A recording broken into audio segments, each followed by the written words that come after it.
제목 보셨어요? 어디서 많이 본 제목이에요. 오늘은 뭐 강의 설교, 물론 그렇죠. 물론 그런데 약간 주제가 있습니다.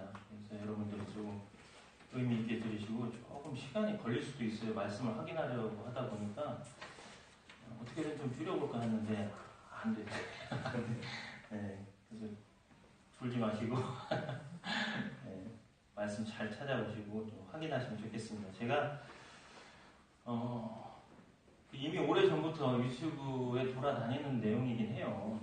내용이긴 한데 또 우연찮게 이번 지난 주간에 이제 또 더 보게 된 거죠. 이런 제목을 가진 영상들이 많이 있습니다. 청년들이 교회를 가지 않는 이유, 또 교회를 떠나지 못한 청년들. 그러니까 교회를 떠나지 못한 청년들은 떠나고 싶은데 떠나는 거는 왠지 찝찝하고 또 안 떠나기엔 또 있기 그렇고 이런 갈등이 있는 거예요.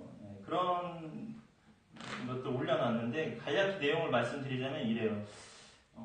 여러분이 의미 파악을 잘 하셔야 돼요. 이제 그런 내용 속에서 세상과 괴리감 때문에 받는 어려움, 또 청년들에게 이제 과도한 설교, 제가 들어도 진짜 저렇게 설교하는 분들이 있을까 막 싶을 정도. 근데 실제로 뭐 저도 경험을 한 적이 있습니다. 서울에 있을 때. 그래서 참 강단에서 선포될 때 저런 거밖에 없을까. 말 그대로 저주예요, 저주. 저주하는 설교를 하는 분들도 있습니다. 이제 하체가 불편한 청년 이렇게 좀 예배 시간에 늦게 들어왔는데 믿음이 없으면 저렇게 병신된다고 이런 얘기를 하는 분도 있고 사실 제가 들은 얘기는 이거보다 좀 더 심했어요. 그러니까 이거 별로 센 건 아닌 것 같은데 여하튼 그렇습니다. 그리고 청년들에게 관심을 얻고 행사만 시킨다 이런 거. 저도 그랬습니다. 교회에 사실 좀 거룩한 청년들이 있어야 돼요. 거룩한 백수. 그냥 교회가 움직여요. 거룩한 백수가 좀 있어야 막 교회 와서 일도 좀 하고 막 이러는데 교회 청년들이 없으면 사실 일이 잘 안 굴러가잖아요. 뭐 이것도 해야 되고 저것도 해야 되고 뭐 드러날라야 되고 막 이러는데 그래서 그런 거룩한 백수들이 있어가지고 교회 이렇게 막 일을 하는데 지나가는 장로님 한 분이 아유 수고들 많다 막 지갑에서 돈을 막 꺼내가지고 맛있는 거 좀 사 먹으라고 이렇게 안 하고 도대체 그렇게 할 일들이 없어서 지금 여기 와서 뭐 하냐고 정말 너무한 것 같아요. 그런 거. 공감합니다. 공감해요. 이런 부분들. 또 그리고 이제 세대 간의 소통 부재. 어른들하고 이제 젊은이들. 너무 이렇게 세상 변화가 이제 한국은 빨라가지고 이 부딪힘이 심하죠. 그런 부분들. 그리고 또 어떤 영상은 이제 댓글을 요구해요. 그런 것들을 올리고. 그리고 문제는 자신들과 같은 의견을 가지고 개독교라고 말하는 사람들하고 거기에 오히려 더 마음을 같이 둡니다. 이게 무슨 얘기겠어요? 교회를 다니는 청년들이긴 한데 싫은 거야 교회가. 너무 마음에 안 들어. 그런 거. 그리고 자신들하고 반대 의견을 가진 사람들. 그러니까 아무래도 이제 신앙적으로 접근하는 분들이 오히려 반대되겠죠. 그 사람들에게는. 그런 충고를 들으면 매우 비난적이에요. 그런 부분들. 굳이 그런 식으로 얘기를 해야 되냐. 이제 자기들이 듣고 싶은 건 그런 게 아닌데. 물론 이제 그런 사람들이 신자인 것을 밝히면서 얘기하는데 그들의 아픈 내용을 들어보면 충분히 이해는 합니다. 저도 공감하고 저도 겪어왔던 부분들이 있으니까. 그러나 이제 그렇다 하더라도 이렇게 교회 다니면 이렇게 밖으로 이런 부분들을 노출을 시켜요. 그런 부분들을 결과적으로는 이제 그렇게 유튜브에 방송이 되거나 하면 많은 사람들이 보고 이제 그럴 거 아니에요. 그럴 줄 알았다. 저놈의 교회가 개독교다. 이런 내용들. 그러니까 기독교를 흠집내려는 모양새로 나가는 이제 그런 부분들이 생긴다는 거죠. 그리고 또 그 사람들도 성경은 이야기는 해요. 문제는 그 문제를 다른 사람들에게서만 찾는다는 것이죠. 예를 들면 교회에 이렇게 사람들이 오면 초대도 하고 또 이렇게 가을 막 초청하고 막 이러잖아요. 그렇게 하고 난 다음에 그게 끝이라 이거야. 돌봐주지 않고. 그럼 뭐 하려고 초대했냐? 뭐 이런 얘기하면서 사마리아 여인 얘기도 딱 꺼내기도 하고. 사마리아 여인 뭐예요? 예수님 찾아가시잖아요. 좀 예수님처럼 하면 어떠냐? 이런 얘기를 한다는 거죠. 그러면 그런 얘기하는 당신이 좀 그렇게 예수님처럼 하면 좋잖아요. 그렇지 않아요? 본인은 빠져있다는 거예요. 본인은. 낙으로부터 시작되는 어떤 일들을 생각하지 않습니다. 그러니까 자신이 살아내야 하는 그런 신자로서의 책임과 의무 이런 걸 생각지 않는다는 것이죠. 물론 이제 그런 신앙적인 깊이에 대한 부분이 이야기되어져야 되는 건 맞아요. 그런 부분들이. 그리고 또 얘기하는 게 이제 자기들이 이런 부분을 통해서 사실 성령님이 깨달음을 주실 수도 있을 거라는 생각이 한다는 거예요. 근데 여러분 무차 말씀드리지만 그래요. 그렇게 깨닫게 해주실 수 있습니다. 하나님께서. 이제 성령님도 기본적으로 이 성경 말씀을 통해서 그런 것들을 조명해 주시는 거지 세상 사람들 말하는 개독교에서 답을 얻을 수 있다. 그들이 생각하고 그들이 믿는 이제 성령님께서 깨닫게 해주실 거라고 그냥 믿고 사실 어떻게 긴 얘기를 통해서 답을 주기는 쉽지 않아요. 그럼 우리는 그리스도인이잖아요. 그리스도인 뭡니까? 예수님을 믿는 사람들이잖아요. 근데 문제는 예수 믿는 사람들도 현실의 삶을 삽니다. 현실. 이 뜻은 육신에게 이제 실제적이라는 의미가 있잖아요. 여러분 태어나면 이제 숨을 쉬어야 되잖아요. 그렇죠? 그리고 기어다녀야 됩니다. 걸어야 하고 때가 되면 이제 학교를 가야 되고 때가 되면 진로를 고민해야 되고 때가 되면 또 직장을 얻고 독립해서 살아가야 돼요. 무슨 의미일까요? 태어나면서부터 고통이라는 게 시작되는 겁니다. 사실은. 어려움이 시작되는 거예요. 그러다 보니까 또 육체적인 질병도 있고 또 사람들과의 관계 속에서 고통, 또 가난, 그러니까 현실을 살아간다는 것이 쉽지만은 않습니다. 사실. 그리고 사회적 약자로 살아가다 보면 더 그런 부분들이 부각이 돼서 힘이 들어요. 고민하고 생각하고 이게 맞나 저게 맞나 이런 부분들이 있다는 것이죠. 신자들도 마찬가지예요. 그러나 신자가 불신자하고 똑같으면 예수 믿는 게 무슨 의미가 있냐는 것이죠. 그러니까 원론적일 수 있겠지만 거기로부터 우리는 접근해야 돼요. 예수 믿는 이유가 뭐냐 이제 이런 부분들. 예수님을 믿는 사람들은 믿음으로 모든 환경을 이겨갈 수 있는 힘, 그런 영적인 능력을 길러야 되는 것이죠. 영적 근육을 키워서 모든 환경을 믿음으로 이해할 수 있는 그런 수준에 이르기를 힘써야 돼요. 수고해야 된단 말이죠. 이 자람이라는 것이 중요한 겁니다. 근데 이게 단번에 한순간에 얻을 수 있는 게 아니잖아요. 이게. 신자에게 자람의 가장 중요한 핵심은 또 영적으로 자라야 된다는 겁니다. 이게. 문제는 쉽지 않아요. 그러니까 영적 자람을 위한 공급이 되어져야 되는데 그렇지 못해요. 이건 교회를 처음 다니기 시작한 사람이건 당연하죠. 오래 다닌 사람이건 영적 자람에 있어서 쉽다고 말할 수 있는 사람은 없습니다. 오래 다녔어도 말씀과 기도 그리고 광야의 삶의 훈련 하나님께서 이렇게 연단을 통해서 주시는 그런 과정들을 겪지 못한 사람이라면 또 그리고 그것을 거부하는 사람들이 있고 달아나 버린다는 거예요. 그것을 헤쳐나가지 못하고 그냥 넘어가 버리는 피해버리는 그런 사람들도 있죠. 그러면 이건 영적으로 유아라는 거죠. 영적으로 유아. 아마 이런 말 들으면 이제 분노해 하실 분들이 우리 교회는 없습니다. 이제 다른 데서 만약에 얘기하면 오래 신앙생활한 이제 권사님들이나 이제 장로님들이 붕괴를 하시겠죠. 뭘 한다고 그런 소리 하냐 뭐 이럴 수 있는데 여하튼 구원을 얻은 즉시 모든 것을 다 얻는 게 아니에요. 믿는 자에게 요구되어지는 것이 있다는 사실을 알아야 됩니다. 믿는 사람에게 요구되어지는 게 있다. 자신들의 환경의 문제, 특히 생존권이 보장받지 못하는 상황에서 교회를 떠나거나 믿음에 대한 불신, 혼돈에 사로잡혀서 힘들어한다는 것. 충분히 그럴 수 있어요. 경제적인 문제가 결국 이런 문제에 골이 깊어지게 만드는 것이 사실인 것을 인정을 합니다. 결국 먹고 사는 것 때문에 하나님을 등지는 일들이 발생을 한다는 것이죠.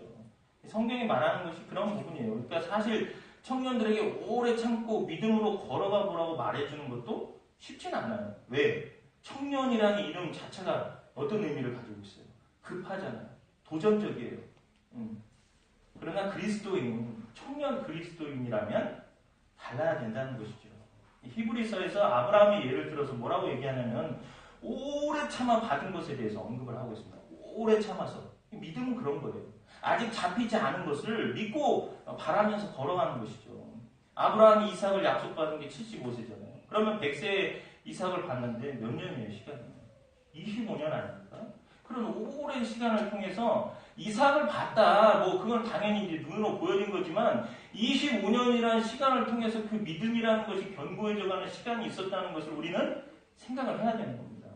당연히 이삭을 보여주신 하나님, 그것을 얻은 하나님, 약속의 하나님, 하나님이 가장 중요하지만 그 25년이나 시간 동안에 믿음을 키워가는 동안에 하나님이 어떤 일을 하셔서 그 결과를 보게 되었느냐 하는 이 모든 것들을 생각을 할 수 있어야 된다는 것이죠. 여러분, 그리고 광야 40년 동안의 기간을 한번 생각해 보세요. 이스라엘 백성을 통해서 우리에게 예를 주신 이 광야 40년 동안 다 봤지만, 기적을 체험했지만, 하나님의 음성을 듣는 것처럼 들어서 그 두려움을 가졌던 이스라엘들 40년이 걸려서도 못 배우잖아요. 잘. 얼마나 시간이 많이 필요하냐 이거예요. 사람들에 따라서 우리가 얼마나 우리 믿음을 하나님 앞에 드리면서 걸어가야 될지 하는 부분들을 생각해 봐야 됩니다. 한 세대가 걸리는 이런 믿음의 걸음, 신앙의 시간들, 그런 부분들을 생각해야 됩니다. 근데 우리 젊은이들은 믿음으로 잠잠히 주와 걸어가야 하는 것이 익숙지가 않죠. 젊기 때문에 그렇습니다. 젊기 때문에. 우리는 말씀을 통해서 우리의 환경을 조명해 볼 수 있어야 돼요. 단지 이게 불평하면서 그냥 세상을 살아갈 일이 아니다는 것이죠. 저는 오늘 말씀을 히브리서 6장 읽는 것으로 문제의 답을 준다기보다는 그러면 신자된 나는 어떻게 해야 하는 것인가, 이 부분을 생각해 보고 싶습니다. 히브리서 6장 9절에서 15절 말씀입니다. 히브리서 6장 9절에서 15절 말씀을 여러분 잘 보십시오. 평상시에는 그냥 읽으니까 잘 안 보일 수 있어요. 네. 히브리서 6장 9절에서 15절 말씀 볼게요. 사랑하는 자들아, 우리가 이같이 말하나 너희에게는 이보다 더 좋은 것, 곧 구원에 속한 것이 있음을 확신하노라. 하나님은 불의하지 아니하사 너희 행위와 그의 이름을 위하여 나타낸 사랑으로 이미 성도를 섬긴 것과 이제도 섬기고 있는 것을 잊어버리지 아니하시느니라.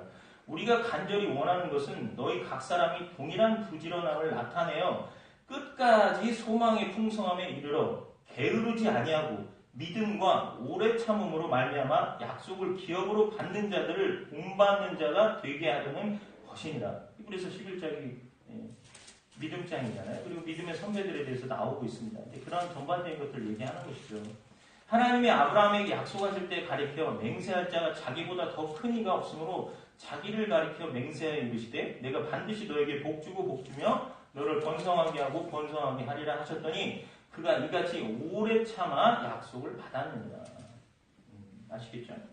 구원에는 크게 두 가지 영역이 있습니다. 하나는 신분의 변화예요. 다른 하나는 수준의 변화입니다. 우리는 태어나면서부터 죄인의 신분이잖아요. 여기서 죄인이라는 건 하나님 앞에 저주받은 그런 자들이라는 뜻입니다. 하나님과 관계가 없고 죄를 지을 수밖에 없는 그런 사탄에 노예된 자들의 신분을 죄인이라고 말하는 겁니다. 하나님께서 우리를 죄인이라는 자리로부터 하나님의 자녀라는 신분으로 옮겨놓으신 그런 1차적인 구원이 있습니다. 이것은 오직 예수 그리스도로 말미암은 것이고 거기에 우리가 할 수 있는 것은 아무것도 없습니다. 하나님이 모든 것을 다 해놓으셨어요. 그게 우리가 보고 있는 9장의 내용, 그것을 말하고 있습니다.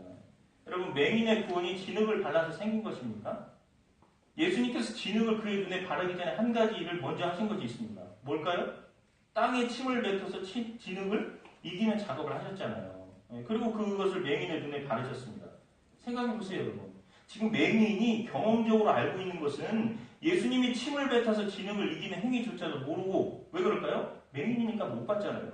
그럼 언제? 그 진흙이 눈에 발라졌을 때부터 그 사람에게는 경험이라는 것이 생기는 겁니다. 그러니까 어디서부터 알게 되느냐 하면 자기에게 적용되는 그때, 즉 진흙이 눈에 발라졌을 때부터 알게 되는 겁니다. 이렇게 우리가 예수님을 믿고 회개하고 예수님이 누구인지를 아는 것들, 이 모든 것들이 내 죄를 씻어주신 결과 때문에, 그래서 여러분 우리가 나중에 예수 그리스도의 은혜가 무엇인지 알고 난 다음에 회개하잖아요. 아, 주님이 그렇게 하셨군요. 그렇게 죽어주셨군요. 날 위해서 이렇게 행해 주셨기 때문에 제가 지금 이렇게 은혜 안에서 살 수 있게 되는 거군요. 이렇게 말할 수 있는 거라는 거죠. 그러니까 어떤 의미에서는 그것은 근거도 과정도 아닙니다. 믿기 때문에 구원해 주신 것이 아니다는 거예요. 오직 예수 그리스도 말미암은 은혜다라는 얘기입니다. 오늘 9장 35절 36절 말씀 보면 예수께서 그들이 그 사람을 쫓아냈다 하는 말을 들으셨더니 그를 만나서 이르시되 내가 인자를 믿느냐? 대답하여 이르되 주여 그가 누구시오니까 내가 믿고자 하나이다. 이 말씀으로 볼 때 맹인이 언제 그의 믿음이 작동되기 시작했냐? 그가 그의 눈뜬 것으로 인해 시비를 당하잖아요. 지금 아까 우리가 읽었던 내용이. 그리고 나서 이 눈뜬 맹인이 믿습니다. 이렇게 예수님께 나오는데 믿습니다도 아니고 믿으려고 합니다. 그가 누굽니까? 그러니까 눈뜬 사건이 있었던 이후에 그 경험의 결과로서 믿음이 주어지는 겁니다. 예수님이 주어주신 은혜로 우리는 신분이 바뀌죠. 그렇다면 이제부터 무엇을 해야 됩니까? 다듬고 깎는 작업을 해야 되는 거죠. 믿었으면 이제 다듬고 깎는 작업을 해야 되는데 이게 없어요. 이게 문제라는 거예요, 지금. 사랑하신 여러분, 혹시 이제 눈을 뜨신 분이 있으시다면 진흙 발랐다는 그 체험만을 가지고 잊지 마시길 바라요. 8장이라는 사건, 즉 빛이 어두움에 비추되 어두움의 빛을 깨닫지 못하고 빛을 끄려고 있고 심지어 십자가에 못 박는 일까지 했다. 그 사실을 아셔야 되는 거예요. 그래서 여러분이 경험한 것들이 어떻게 무엇을 위한 징검다리에 불과한 것이었는가 그것을 아시기 바랍니다. 구원을 얻었음에도 불구하고 분명히 예수 그리스도께서 땅에 침을 뱉다 진흙을 이겨 그 눈에 발라 뜨게 해주셨는데 다시 말해서 그리스도의 순환으로 구원해 놓은 한 영혼임에도 불구하고 지금 눈뜬 맹인이 겨우 한다는 소리는 예수라는 어떤 사람 이렇게 말을 하고 있고 예수께서 그 앞에 오셔서 내가 나를 믿느냐 그렇게 물어보니까 그 사람이 누굽니까? 제가 믿고 싶습니다. 이렇게 얘기한다는 것이죠. 누구를 앞에 두고? 구원자 예수 그리스도를 앞에 두고. 이게 우리의 모습이라는 겁니다. 맹인을 통해서 우리가 봐야 될 것이 이거라는 거예요.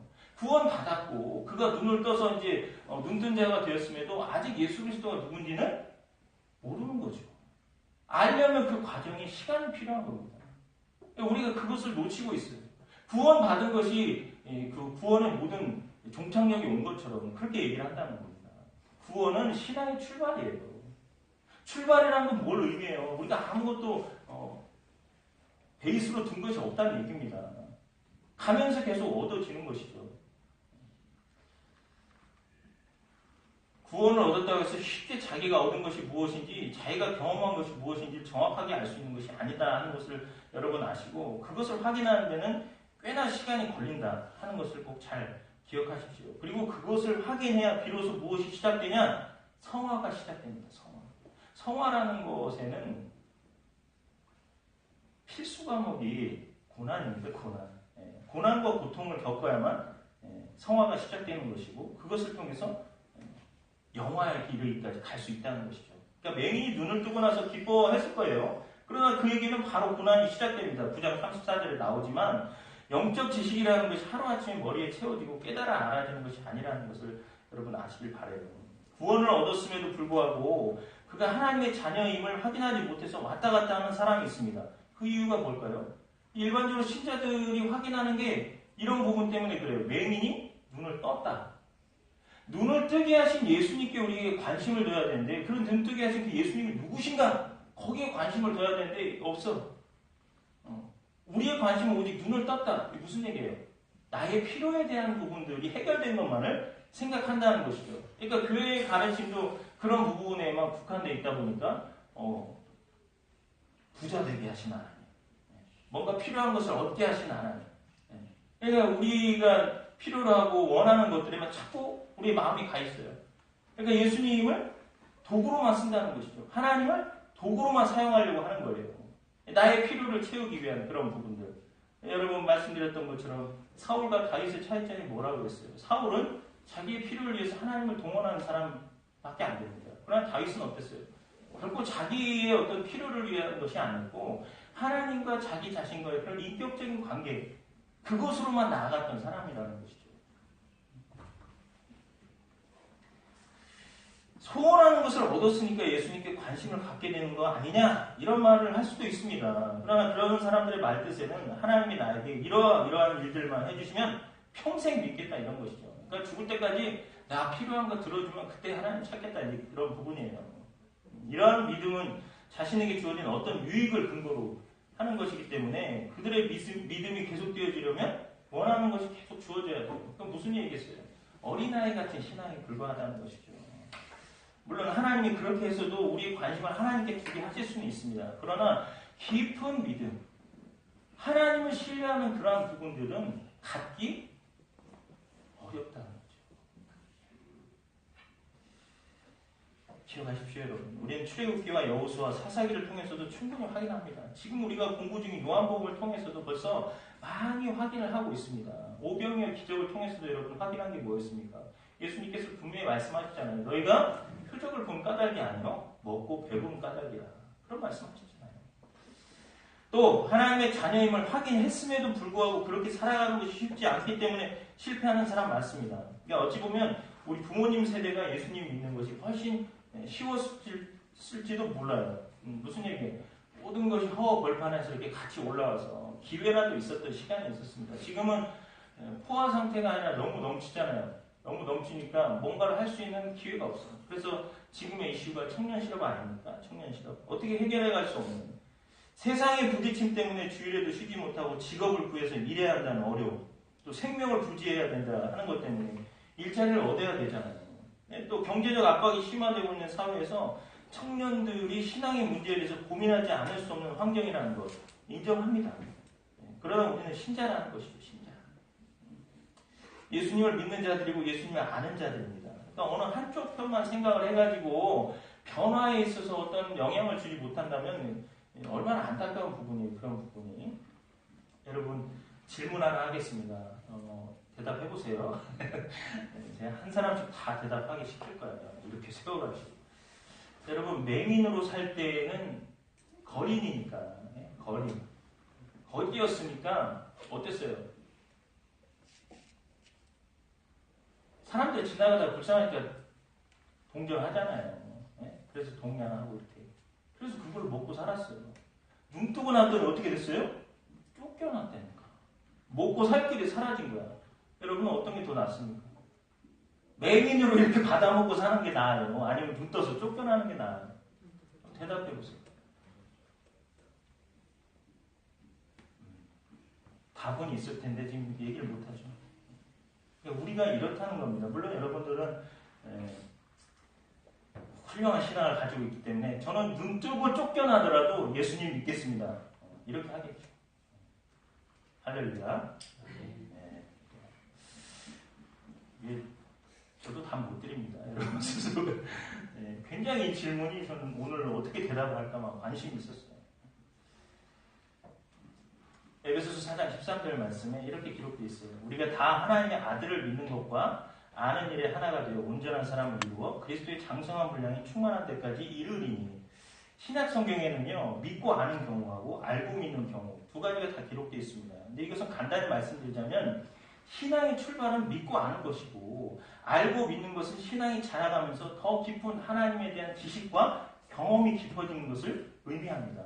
예를 들어서 요한복음 6장 69절 말씀에 우리가 주는 하나님의 거룩하신 줄 믿고 알았사옵나이다. 이게 믿고 아는 경우예요. 그리고 요한일서 4장 16절 말씀에 하나님이 우리를 사랑하시는 사랑을 우리가 알고 믿었노니 하나님은 사랑이시다. 이거는 이제 알고 믿은 경우.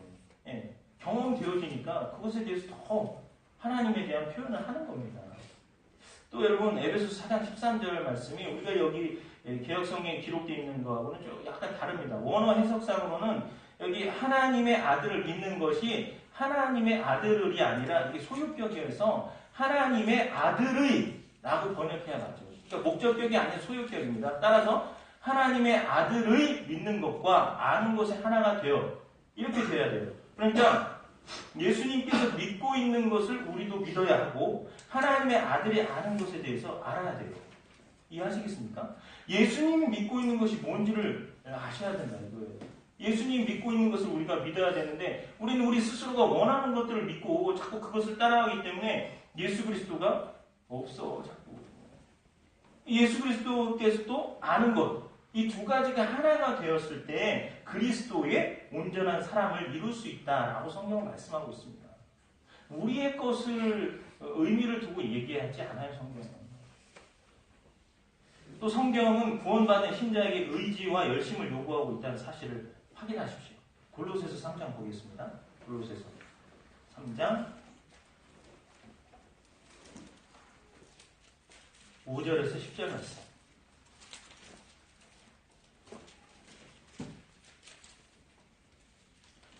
그러므로 땅에 있는 지체를 죽이라. 곧 음란과 부정과 사욕과 악한 정욕과 탐심이니 탐심은 우상 숭배니라. 이것들로 말미암아 하나님의 진노가 임하느니라. 너희도 전에 그 가운데 살 때에는 그 가운데서 행하였으나 이제는 너희가 이 모든 것을 벗어버리라. 곧 불안과 노염과 악의와 비방과 너희 입에 부끄러운 말이라. 너희가 서로 거짓말을 하지 말라. 옛사람과 그 행위를 벗어버리고 새 사람을 입었으니 이는 자기를 창조하신 이의 형상을 따라 지시기까지 새롭게 하심을 입은 자니라. 아멘. 이 말씀을 볼 때 구원을 얻기 전하고 후에 생활, 이게 확연히 차이 나게 기록하고 있잖아요.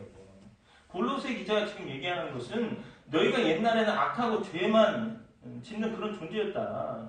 그렇지만 이제 죄의 노예로부터 이제 해방되었으니까 너희가 구원을 받아서 새 사람이 되어야 되고, 그렇게 새 사람이 되었으니까 수고하고 훈련해서 지식에까지 새롭게 하시는 이구라라고 지금 말씀을 하고 있다는 것이죠. 다시 말씀드립니다. 구원은 믿음의 출발점이지 끝난 게 아니에요. 새롭게 하심을 계속 입어야 되는 것이고, 새롭게 하심을 입는 것을 뭘로 해야 되냐면 지식에까지. 그게 어떤 것으로? 그리스도의 믿는 것과 그리스도의 아는 것으로 그렇게 해가야 된다는 말씀을 하고 있습니다. 옛사람이 어떤 사람이라고 기록했냐? 음란, 부정, 사욕, 악한 정욕, 탐심, 분함, 노영, 악의 비방, 부끄러운 말, 이렇게 기록합니다. 옛사람은 선한 것이 무엇인지 모르고 그냥 죄 가운데 있었어요. 그러나 이제 구원받은 자는 선한 일을 할 수 있는 존재가 되었다. 누구 때문에? 오직 예수 그리스도로 말미암은 것이다. 그런 얘기를 하고 있는 겁니다. 우리가 신앙적 수고와 자신의 의지적인 결단을 하지 않아도 이런 것이 자연스럽게 되는 것은 아니라는 것이죠. 예수님을 알기 위해서 훈련해야 됩니다. 예수님을 알기 위해서 수고해야 돼요. 이것은 오랜 시간을 필요로 한다는 것이죠.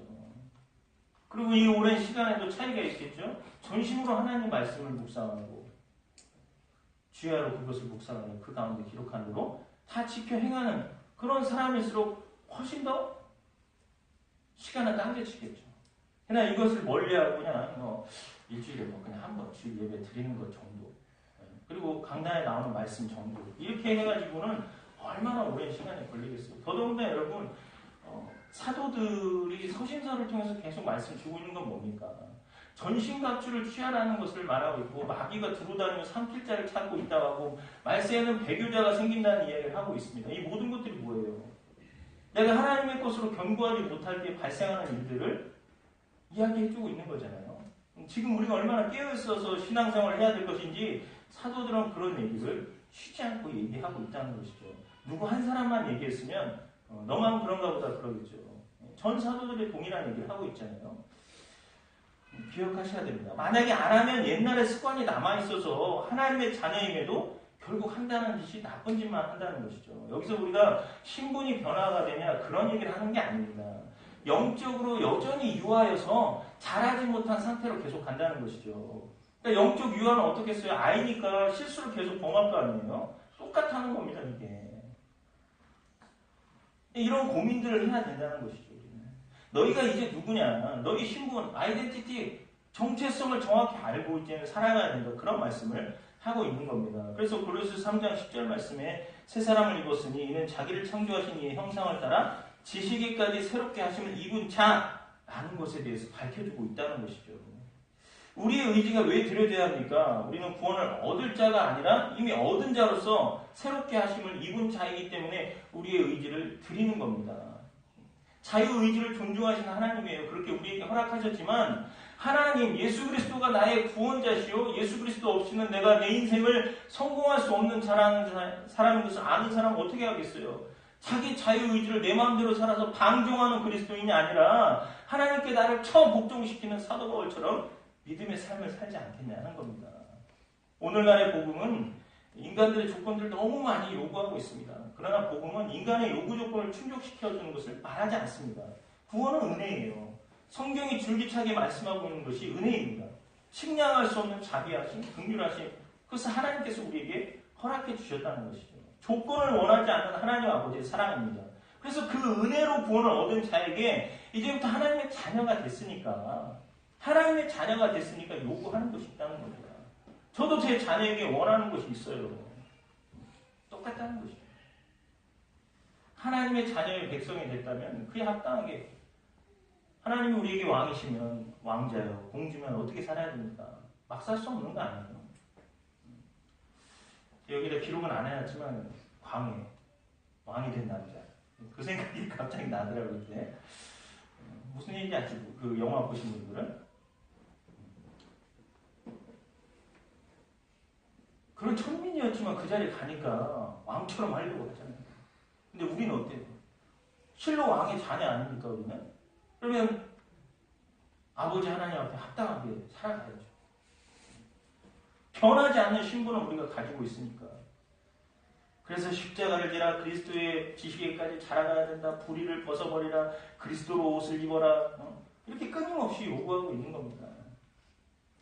로마서 12장 1절 말씀 보면 그러므로 형제들아 내가 하나님의 모든 자비하심으로 너희를 권하노니 너희 몸을 하나님이 기뻐하시는 거룩한 산 제물로 드리라. 이는 너희가 드릴 영적 예배니라. 우리에게 늘 요구하는 겁니다. 영적 예배를 드리라고 하잖아요. 어떻게 하나님을 기뻐하시는 복음의 핵심은 예수 그리스도입니다. 그리스도는 십자가에서 죽으셨다는 것, 그걸 놓치지 마십시오. 그것이 복음입니다. 마냥 어린아이처럼 있을 수 없어요. 다시 말씀드립니다만 시간이 우리의 것이 아닙니다. 우리가 하나님 앞에 겸비해서 살아드릴 만한 시간이 많지 않다는 얘기를 하고 있는 겁니다. 언제까지 어린아이처럼 이것 주세요 저것 주세요 만 하고 있겠냐는 거죠. 자라서 철든 자녀로서 하나님 나라와 뜻을 이루기 위해서 사시길 바랍니다. 감사하게도 여기 초신자가 없어서 이런 얘기 할 수 있다. 자, 우리 요한복음 12장 한번 찾아볼까요? 요한복음 12장 35절에서 37절까지 말씀 보겠습니다. 요한복음 12장 35절에서 37절 말씀. 예수께서 이르시되 아직 잠시 동안 빛이 너희 중에 있으니 빛이 있을 동안에 다녀 어둠에 붙잡히지 않게 하라. 어둠에 다니는 자는 그 가는 곳을 알지 못하느니라. 너희에게 아직 빛이 있을 동안에 빛을 믿으라. 그리하면 빛의 아들이 되리라. 예수께서 이 말씀을 하시고 그들을 떠나가서 숨으시니라. 이렇게 많은 표적을 그들 앞에서 행하셨으나 그를 믿지 아니하니. 여러분 이 말씀 보면서 무슨 생각이 듭니까? 잠시 동안 빛이 너희 중에 있을 것에 대해서 말씀하고 계시잖아요. 민감해야 될 것을 말씀하고 있습니다. 그리고 어둠에 붙잡힌 자들은 그들이 가는 곳이 어딘지를 알지 못하고 가는 어리석은 자들인 것을 말씀해 주고 있어요. 이런 부분들 여러분 기억하셔야 됩니다. 빛의 아들이 되리라. 이것도 우리의 신앙생활이라는 것은 ing 진행형입니다. 끝까지 가봐야 된다는 것이죠. 끝까지 긴장하시고 마치 맹인이 눈에 기름이 묻혀서 눈뜬 경험만 그것이 구원의 전부인 것으로 착각하지 마시고 예수님을 만나기 위한 적극적 신앙으로 믿음 생활하시기 바랍니다. 로마서 10장 한번 찾아보죠. 로마서 10장 1절에서 11절까지 말씀 제가 보는 데까지만 볼게요. 로마서 10장 1절에서 11절까지 말씀 보겠습니다. 형제들아 내 마음에 원하는 바와 하나님께 구하는 바는 이스라엘을 위함이니 곧 그들로 구원을 받게 함이라. 내가 증언하노니 그들이 하나님께 열심히 있으나 올바른 지식을 따른 것이 아니니라. 하나님의 의를 모르고 자기 의를 세우려고 힘써 하나님의 의에 복종하지 아니하였느니라. 그리스도는 모든 믿는 자에게 의를 이루기 위하여 율법의 마침이 되시니라. 모세가 기록하되 율법으로 말미암는 의를 행하는 사람은 그 의로 살리라 하였거니와 믿음으로 말미암는 의는 이같이 말하되 내 마음에 누가 하늘에 올라가겠느냐 하지 말라 하니 올라가겠느냐 함은 그리스도를 모셔 내리려는 것이요 혹은 누가 무저갱에 내려가겠느냐 하지 말라 하니 내려가겠느냐 함은 그리스도를 죽은 자 가운데서 모셔 올리려는 것이라. 그러면 무엇을 말하느냐? 말씀이 내게 가까워 내 입에 있으며 내 마음에 있다 하였으니 곧 우리가 전파하는 믿음의 말씀이다. 아멘. 무슨 말씀인지 아시겠죠? 이렇게 성경이 우리에게 얘기하는 것은 올바른 지식으로 나가라는 겁니다. 그리고 율법, 행위적인 모습으로 살지 말고 예수 그리스도를 믿는 믿음으로 살아가고 예수 그리스도를 믿기 때문에 그분이 우리에게 요구하시는 것들을 그분에게 합당한 모습으로 살아가라고 지금 우리에게 권면해주고 있는 것이에요. 이 말씀을 우리가 기억해야 됩니다. 말씀이 너희에게 가까워서 말씀이 너희에게 있게 하라고 하고 있고 마음에 있게 하라. 그것이 우리가 전파하는 믿음의 말씀이다 라고 가르쳐주고 있습니다. 그래서 성경은 이런 것에서도 더 적극적인 신앙, 즉 경험되지 않아도 믿음으로 나가라 라는 말씀까지 하고 있다는 것이죠. 오늘 충희 형제도 기도 중에 나왔지만 우리 요한복음 20장 한번 보겠습니다. 요한복음 20장 24절에서 29절 말씀입니다. 요한복음 20장 24절에서 29절 마지막으로 말씀 보겠습니다. 찾으셨죠? 12 제자 중에 하나로서 디두모라 불리는 도마는 예수께서 오셨을 때 함께 있지 아니한지라. 다른 제자들이 그에게 이르되 우리가 주를 보았노라 하니 도마가 이르되 내가 그의 손에 못자국을 보며 내 손가락을 그 못자국에 넣으며 내 손을 그 옆구리에 넣어보지 않고는 믿지 아니하겠노라 하니라. 여드레를 지나서 제자들이 다시 집안에 있을 때에 도마도 함께 있고 문들이 닫혔는데 예수께서 오사 가운데 서서 이르시되 너희에게 평강이 있을지어다 하시고 도마에게 이르시되 내 손가락을 이리 내밀어 내 손을 보고 내 손을 내밀어 내 옆구리에 넣어보라. 그리하여 믿음 없는 자가 되지 말고 믿는 자가 되라. 도마가 대답하여 이르되 나의 주님이시오 나의 하나님이시니이다. 예수께서 이르시되 너는 나를 본고로 믿느냐? 보지 못하고 믿는 자들은 복되도다 하시니라. 아멘. 여러분 얼마나 예수 그리스도의 그 은혜가 큽니까? 친히 보고 믿으라고까지. 이 말씀을 기억하시고 우리의 믿음이 건강해지길 바랍니다. 그리고 견고해지길 바라요. 그리스도 안에서. 다윗 현실에 뿌리박은 영성. 이것은 유진 피터슨이라는 분이 책을 쓴 것인데요. 이 다윗의 전 일생에 대한 부분을 기록한 내용입니다. 거기에 나오는 내용이 뭐냐면 수많은 현실적 어려움에도 다윗은 세상적 타협이나 하나님을 모른다고 하면서 살지 않았고 전 인생을 하나님과 동행하면서 모든 현실적 어려움을 헤쳐나가는 그런 신실한 믿음의 사람이다라는 것을 기록을 하고 있습니다. 어려움이 없다라고 말하지 않았습니다. 구원받는 사람에게 시작되어지는 것은 맹인이 쫓겨난 것과 같은 일들이 이제 시작되어지는 것이에요. 성화의 과정으로서 주어지는 일이다 하는 것이죠. 여러분 이 사실을 기억하시면서 이 내용이 시편 34편에도 기록이 되어 있는데 시편 34편은 사무엘상 21장을 배경으로 하고 있습니다. 사무엘상 21장은 사울을 피해서 다윗이 도망을 가는데 어디로 도망가냐? 블레셋으로 도망갑니다. 블레셋 사람들에게 다윗은 어떤 존재예요? 찢어 죽이고 싶은 존재 아닙니까? 네. 근데 거기로 도망을 갑니다, 다윗이. 그때 다윗이 하는 행동이 어떤 거였어요? 죽음을 앞에 두고 미친놈처럼 침 흘립니다.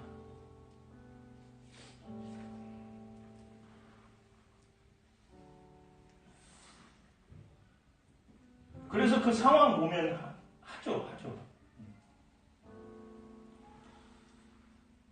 다윗처럼 할 수 있겠습니까, 여러분? 저도 답을 할 수가 없어요, 저도. 근데 이제 위기를 보면은 다윗은 시편 34편에 여전히 하나님의 신실하심을 찬양하고 있습니다. 의인은 고난이 많으나 여호와께서 그의 모든 고난에서 건지시는구나. 어떻습니까, 여러분? 미친놈이냐 하면서 그 상황을 지나쳤지만 다윗은 하나님의 신실하심으로 나를 구원했다라고 하나님을 찬양하고 있다는 것이죠. 다윗, 현실에 뿌리 박은 영성. 우리가 이렇게 살아야 됩니다. 이렇게. 그와 같이 못할지라도 그러기 위해서 현실을 외면하거나 회피하거나 도망가지 말고 주님 도와주세요. 그분 붙들고 가는 겁니다. 한번 또 말씀드렸지만 오늘을 살아가는 노년층, 중년층, 그리고 지금 청년 실업과 수많은 악재, 경제 악화로 살아갈 길이 안 보이는 세상 현실이잖아요.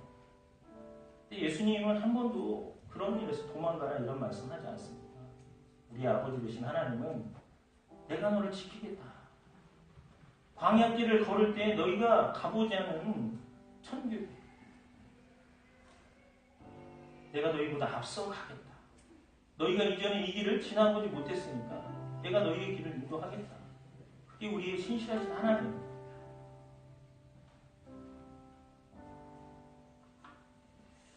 여러분 부인할 수 없는 한 가지 사실은 오늘까지 인도하신 하나님의 신실하심입니다. 설명할 길이 없어요. 죽을 것 같았지만 살았고